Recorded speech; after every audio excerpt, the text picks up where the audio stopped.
दोस्तों नमस्कार। क्या काठ की हांडी बार बार चढ़ती है?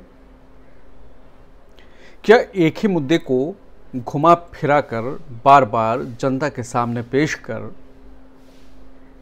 कांग्रेस को घेरने से बीजेपी को बार बार फायदा मिलता रहेगा? शायद प्रधानमंत्री मोदी और बीजेपी ऐसा ही सोचती है और इस सोच के पीछे कुछ ठोस वजहें भी हैं। तभी तो पीएम मोदी ने अपनी मां के लिए कांग्रेस और आरजेडी के मंच से जो अपशब्द प्रयोग किए गए, हालांकि अभी तक ये साफ नहीं है कि वो अपशब्द का प्रयोग करने वाला कि उस राजनीतिक दल से जुड़ा हुआ था या नहीं, लेकिन उस मंच का प्रयोग किया गया था। उस अपनी मां के अपमान का मुद्दा पीएम ने कुछ इस कदर उठाया है कि उसे समूचे बिहार, समूचे देश की महिला के अपमान से जोड़ दिया है। और ख़ासकर जिस तरीके से प्रधानमंत्री मोदी ने इसे बिहार की माता, बहनों और बेटियों का अपमान बताया है। मां की ममता का जिक्र कर छठी मैया को याद दिलाकर प्रधानमंत्री मोदी ने संवेदना को जगाने की कोशिश की है। ये एक सोची समझी सियासत है महिलाओं के नाम पर वोटों को एकजुट करने की और बीजेपी के लिए महिलाओं को फिर से लामबंद करने की। जाहिर है प्रधानमंत्री मोदी ने अपनी मां के लिए जो प्रयोग किए गए अपशब्द हैं उसका मुद्दा उठाया, उसे समूचे राष्ट्र की महिलाओं के मां, बहन, बेटियों के अपमान से जोड़ा। लेकिन प्रधानमंत्री बड़ी ही सुविधा के साथ, सहूलियत के साथ ये बताना भूल गए कि कैसे उन्होंने सोनिया गांधी को कांग्रेस की विधवा कहा, कैसे जर्सी गाय बताया, कैसे किसी के लिए 50 करोड़ की गर्लफ्रेंड का प्रयोग किया, कैसे उनकी पार्टी ने किसी महिला को बारबाला कहा और न जाने क्या क्या। फहरिस्त बहुत लंबी है, इधर से भी उधर से भी। अब तो प्रवक्ता, बीजेपी के प्रवक्ता मां बहन की गाली देते हैं न्यूज़ डिबेट में, न्यूज़ शो में, लेकिन प्रधानमंत्री चुप रहते हैं। तब तो किसी का, बिहार का, देश के मां, बहन, बेटियों का अपमान नहीं होता। लेकिन जैसे ही ये मुद्दा वोटर अधिकार यात्रा के समापन से पहले प्रधानमंत्री विदेश से लौटते ही उन्होंने बिहार के चुनाव में इस मुद्दे को जीवंत करने की कोशिश की है। कोशिश क्यों की है? क्योंकि महिलाएं बिहार में और अब पूरे देश में किंग मेकर बनती जा रही हैं और इसी वजह से महिलाओं के लिए चुनाव से पहले पैसे देने की, उनकी सहायता करने की कई स्कीम्स कई राज्यों में आपने देखे होंगे।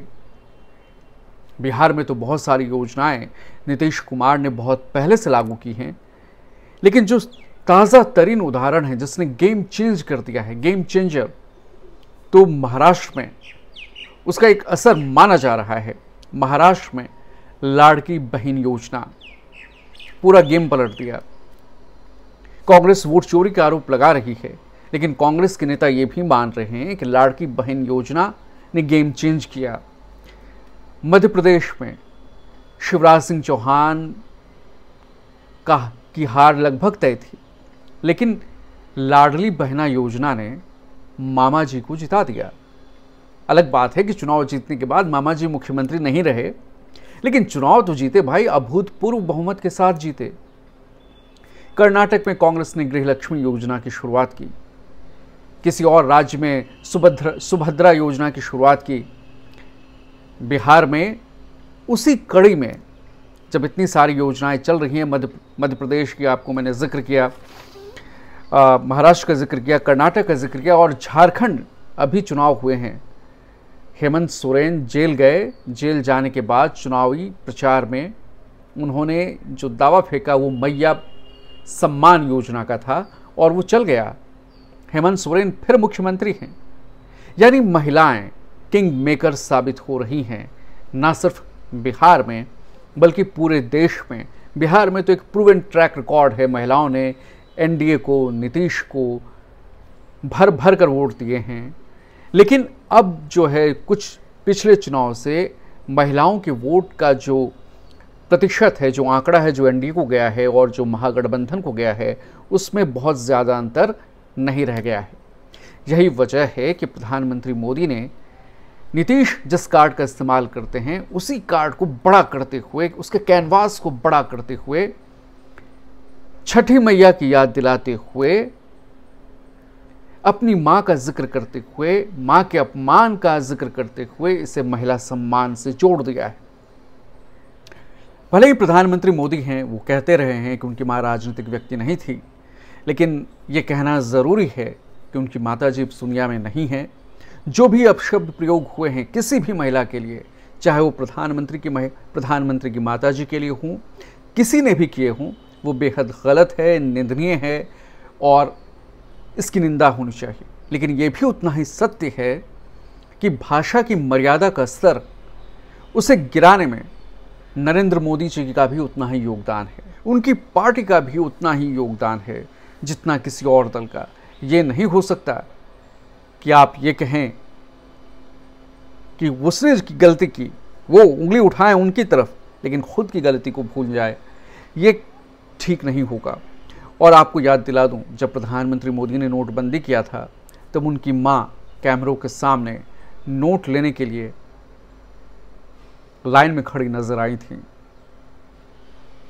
प्रधानमंत्री जब भी अपने घर गए, माताजी से मिले, उस कैमरे में उनकी तस्वीरें दिखाई दी, किस तरह उन्होंने माता का सम्मान किया, वो सारी प्रसारित किया गया और दिखाया गया। सम्मान तो हर कोई अपनी माता का करता है, बहुत लोग करते हैं, लेकिन प्रधानमंत्री के पीछे कैमरा 24 घंटे चलता है, तो वो दुनिया ने उसे देखा था। अब बात बिहार की, क्यों प्रधानमंत्री मोदी ने बिहार में इसे उठाया? तो आंकड़ो67 पर नज़र डालें तो बिहार में पिछले विधानसभा चुनाव में, 2020 के विधानसभा चुनाव में 243 सीटों में से 167 सीटों पर महिलाओं ने पुरुषों के मुकाबले ज़्यादा वोट किया था। उत्तर बिहार में तो टर्नआउट 65% तक पहुंच गया था। 65% महिलाओं ने वोट किया था। इसके अलावा 2020 के विधानसभा चुनाव में जो वोटिंग परसेंट का आंकड़ा था महिलाओं और पुरुषों का, तो महिलाओं का 60% था, पुरुषों का 54%।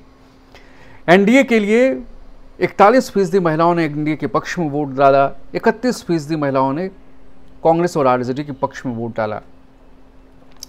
और 2024 के जो लोकसभा चुनाव हुए बिहार में, उसमें महिलाओं ने 61% वोट डाला और पुरुष वोटरों की तादाद 52% रही। यानी कुल मिलाकर बिहार में अभी जो नए एसआईआर की प्रक्रिया चल रही है और अभी जो आंकड़े हैं उसके मुताबिक 3 करोड़ 60 लाख महिला वोटर हैं, पुरुष वोटर 4 करोड़ हैं, 7 करोड़ 60 लाख वोटर बिहार में हैं।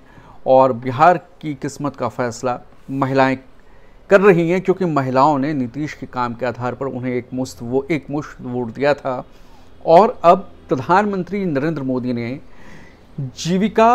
बिहार राज्य जीविका निधि साख सहकारी संगठन लिमिटेड के शुभारंभ के मौके पर महिला सम्मान का मुद्दा उठाया। जीविका दीदियों से बात करते हुए, जिनकी तादाद बिहार में 1 करोड़ 40 लाख से ज़्यादा हैं, स्वयं सेवी ग्रुप से जुड़ी हुई महिलाएं जो नीतीश को लगातार एक मुश्त वोट देती रही हैं, इस अकाउंट में जो नए सहकारी संगठन का उद्घाटन किया गया, उसका मकसद ये है कि स्वयं सेवी महिलाओं को लोन के लिए बैंक न जाना पड़े। यूँ तो कहने को ग्रामीण बैंक का मकसद ही ग्रामीण क्षेत्रों में लोगों को ऋण की सुविधाएं उपलब्ध कराना है, आसानी से बैंक को और लोगों के करीब लाना है। लेकिन इस सहकारी संगठन की मदद से अब महिलाओं को बैंक जाने की भी ज़रूरत नहीं है। कम लोन, मतलब 10,000 रुपये तक की राशि अगर महिलाएं सहकारी संगठन से जुड़ी हैं तो वो बिजनेस के लिए ले सकती हैं और इसे लौटाने की भी ज़रूरत नहीं है। गौर कीजिएगा, ये एक पैसा अगर आप स्वयंसेवी संगठन से महिलाएं बिहार की जुड़ी हुई हैं और उन्हें कुछ नया कारोबार अपने लिए शुरू करना है, तो उन्हें स्वयंसेवी संगठन से जुड़े होने की वजह से डिजिटली एक मुश्त 10,000 रुपये मिलेंगे और इस 10,000 रुपये को उन्हें वापस नहीं करना है। वो इसका बिज़नेस के लिए इस्तेमाल कर सकती हैं। फिर 6 महीने के बाद उनके बिज़नेस के परफॉर्मेंस को देखकर उन्हें अधिकतम 2 लाख रुपए तक की ऋण दी जा सकती है। और ये जो ऋण होगी वो बेहद कम लोन पर होगी, बैंक जो प्रोवाइड करते हैं उससे भी कम।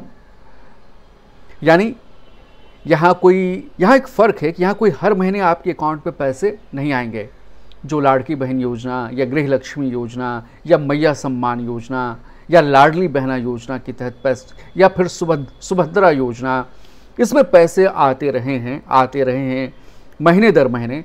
यहाँ ऐसा नहीं है। बिहार ने ये किया है कि वो एक मुश्त स्वयंसेवी जीविका दीदियों से जुड़े हुए ग्रुप में अगर आप महिलाएं हैं, उन्हें बिजनेस के लिए लोन चाहिए तो 10,000 की राशि आप ले सकते हैं, जिसे लौटाने की ज़रूरत नहीं है। चुनाव से पहले अब और क्या चाहिए। अब नीतीश जी ने एक और पहल की है। उन्होंने जो पहल की है उसमें क्या है कि उन्होंने आशा वर्कर्स का जो मानदेय है उसे 1,000 से बढ़ाकर 3,000 कर दिया। ममता कार्यकर्ता जो हैं वो महिलाएं, उनके प्रत्येक प्रसव उन्हें जो दी जाने वाली राशि है वो 300 से बढ़ाकर 600 कर दी। वृद्धों को, जो विधवाओं को जो पेंशन दी जाती थी उसकी राशि 400 से बढ़ाकर 1,100 रुपये कर दी। ये वो मांगे थी जो आरजेडी और प्रशांत किशोर की पार्टी भी करती आ रही थी, लेकिन नीतीश ने इसे पूरा किया। नीतीश ने और क्या किया? नीतीश ने महिलाओं के लिए शराबबंदी योजना या लागू की। सारी पार्टियां इसके खिलाफ है। प्रशांत किशोर तो कह रहे हैं कि अगर उनकी पार्टी आई तो 1 घंटे के अंदर इसे वापस ले लेंगे, लेकिन नीतीश इसके पीछे खड़े हैं तमाम विरोधों के बावजूद। उसके अलावा शिक्षा बहाली में महिलाओं के लिए आरक्षण का प्रस्ताव रखा नीतीश ने। और नीतीश ने क्या किया? निकाय चुनाव में, स्थानीय चुनाव में 50% महिलाओं को आरक्षण दिया। सरकारी नौकरियों में जो बिहार की रहने वाली महिलाएं हैं, बिहार में रह रही हैं, उन्हें 35% आरक्षण दिया। और ये जो मुख्यमंत्री महिला रोजगार योजना है, जिस पर आगे बढ़ाते हुए प्रधानमंत्री मोदी ने बिहार राज्य जीविका निधि साख सहकारी संघ लिमिटेड का शुभारंभ किया और 105 करोड़ रुपए की राशि भेजी। वो उसे एक कड़ी उसी बैंक को जो है, अब वो बैंक बन गया, सहकारी संगठन बन गया और उसमें महिलाओं के लिए राशि जा रही है। इससे पहले भी नीतीश ने बालिकाओं के लिए सीएम साइकिल योजना शुरू की, पोशाक योजना शुरू की, कन्या उत्थान योजना के तहत अगर आप इंटर पास महिलाएं बालिका हैं और उनकी शादी नहीं हुई है तो उन्हें 25,000, ये बाल विवाह रोकने के लिए था। फिर अगर ग्रेजुएट हैं तो स्कॉलरशिप के तौर पर 50,000 रुपये दिए जाएंगे। तो यानी ये जो महिलाओं के प्रति सरकार ने उन्हें ध्यान में रखते हुए योजनाएं चलाई, उसका फ़ायदा नीतीश को हुआ है। और उसी फ़ायदे को मजबूत करने के लिए प्रधानमंत्री मोदी ने कांग्रेस और आरजेडी के मंच से जो उनकी मां को अपशब्द कहे गए उसे भुनाने के लिए महिलाओं को जीविका दीदी के बहाने इस मुद्दे को घर घर तक पहुंचाने की कोशिश की। जैसे कांग्रेस ने वोट चोरी और चुनावी हेराफेरी के लिए कांग्रेस, आरजेडी और महागठबंधन ने मिलकर वोट चोर गद्दी छोड़ का नारा बुलंद किया, प्रधानमंत्री ने महिला सम्मान का मुद्दा छेड़ दिया है। अब देखना होगा, क्योंकि आरजेडी और तेजस्वी जो बात कर रहे हैं वो ये कह रहे हैं कि नीतीश जी डुप्लीकेट हैं। हम योजनाएं शुरू करते हैं, हम इसकी घोषणा करते हैं कि हम ऐसा करेंगे, हम अपने चुनावी डिक्लेरेशन में, चुनावी अपने विजन डॉक्यूमेंट की तरह जब इसकी बात करते हैं तो कुछ दिनों बाद नीतीश वही कर देते हैं। हमने फ्री बिजली के लिए 200 यूनिट फ्री बिजली की बात की, नीतीश जी ने फ्री का नाम लेते हुए सब्सिडी देने की बात करते हुए 150 यूनिट बिजली फ्री कर दी। 400 रुपये से बढ़ाकर वृद्धों के लिए जो पेंशन मिल रहा था उसे 1,100 रुपये कर दिया। राहुल गांधी जातिगत जनगणना की बात करते हैं, बिहार में तो सर्वे हो चुका है। अब राहुल गांधी ने जब इसका मुद्दा उठाया, हक की बात की, तो नाना करते हुए बीजेपी ने वो भी कर दिया। ये दोनों जगह हो रहा है, नीतीश सरकार में भी हो रहा है और केंद्र पर भी बीजेपी झुकने को मजबूर हुई है। राहुल गांधी मुद्दा सेट कर रहे हैं विपक्ष के नाते, मजबूत विपक्ष होने के नाते, और सरकार को उसके प्रति जवाब देना पड़ रहा है। और अब मोदी जी की ये मंशा है, जो उनके बयानों से जाहिर है, कि मोदी जी एक बार फिर महिलाओं के नाम पर अपनी नैया बचाना चाहते हैं। लेकिन महिलाएं कितना साथ देंगी, क्योंकि ऐसा तो नहीं हो सकता कि आप भी पत्थर फेंकें, उसके बारे में चुप हो जाएं, लेकिन दूसरे ने पत्थर को फेंका है उस बारे में खूब हल्ला करें। ताली एक हाथ से नहीं बजती, गलती कोई भी करे, गलती गलती है। भाषा की मर्यादा का स्तर हर किसी को बनाए रखना चाहिए। लेकिन अगर कांग्रेस की बात हो तो इसे आप मुद्दा बनाएं और आप दूसरों को गाली दें, तंज करें, टॉन्ट करें, और बदले में आपको वही सार्वजनिक जीवन में सुनने को मिले तो फिर आप रोते रहें। तो कांग्रेस की नेता प्रियंका गांधी पूछ रही थी कि मोदी जी कब तक रोएंगे, कब तक रोएंगे, गालियों के नाम पर कब तक सत्ता पर कब्जा जमाएंगे, कब तक लोगों को भरमाएंगे। अब जनता है, जनता सब देख रही है, चुनाव में वक्त है, मुद्दे बनाए जा रहे हैं और बिसात बिछ गई। तो दोस्तों आज के इस वीडियो में इतना ही। अगर आपको हमारा ये वीडियो पसंद आया हो तो लाइक करें, शेयर करें, सब्सक्राइब करें और अपनी राय कमेंट में ज़रूर लिखें। धन्यवाद बहुत बहुत।